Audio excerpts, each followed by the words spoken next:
switch.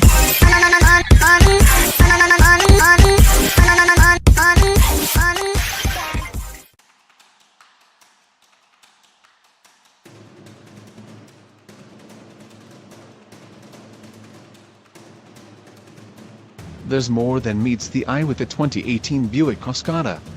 The stylish, sedate drop top is hardly a reboot of the old Riviera.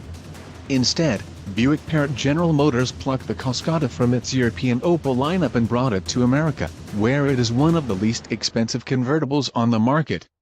We rate the Cascada, available in base, premium, and sport touring trim levels, a 5.6 out of 10, based mostly on its style and its high level of standard features.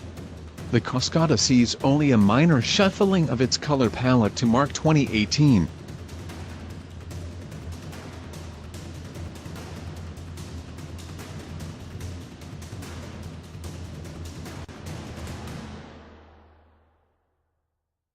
Last year, a new sport touring trim level arrived with its own special styling details, but all versions of the Cascada are attractive in a decidedly continental way.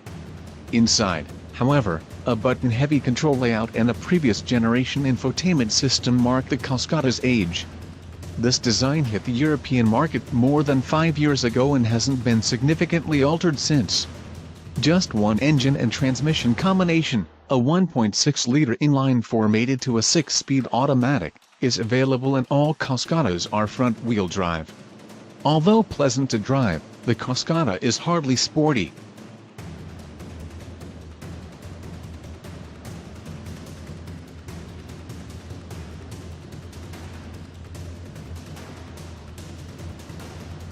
Instead, it's more of a boulevardier, a model essentially without direct rivals any longer.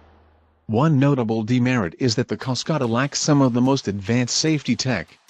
It's one of few vehicles to not offer automatic emergency braking or active lane control, another telltale of this strip top's real age. The 2018 Buick Cascada's curvy exterior style elevates it above average, but we're not enamored with its dated, button-heavy interior. As a result, it's a 6 out of 10 on our scale. The Cascada's heritage is international. It was largely designed and engineered in Germany,